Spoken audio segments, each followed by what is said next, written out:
சரி, நம்ம பார்க்க போகிற டிஷ் வந்துட்டு வெண்டைக்காய் முட்டை பொரியல், கார பொரியல் பண்ண போகிறேன் நான். இதுக்கு தேவையான இன்க்ரீடியன்ஸ் வந்து வெண்டைக்காய் இந்த மாதிரி கட் பண்ணி வச்சுக்கிறேன். ஆனியன் இது மாதிரி சாப் பண்ணி வச்சுட்டேன்.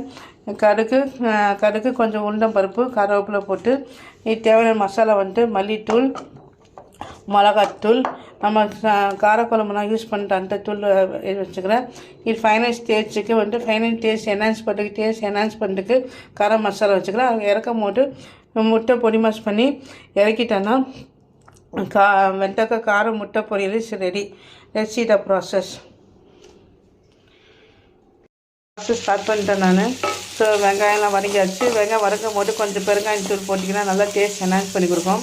இப்போ வெண்டைக்காய் போட்டாச்சு. வெண்டைக்காய் போட்டு கொஞ்சம் நல்ல சூடு நம்ம வெண்டைக்காய் பொரியல் பண்ணுற மாதிரி அந்த விஸ்பெல்லாம் போன பிறகு நான் சொன்னபடி மஞ்சள் தூள் ஆட் பண்ணிங்க.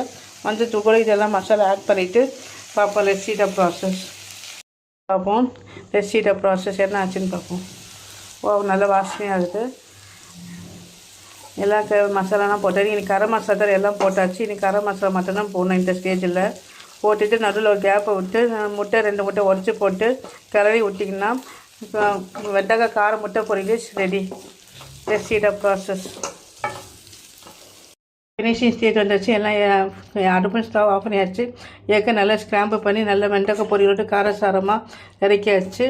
ஸோ வெண்டைக்காய் கார முட்டை பொரியலும் ரெடி ஆயிடுச்சு. மெயின் டிஷ் வந்துட்டு நெல்லிக்காயில் மோர் குழம்பும் ரெடி ஆயிடுச்சு.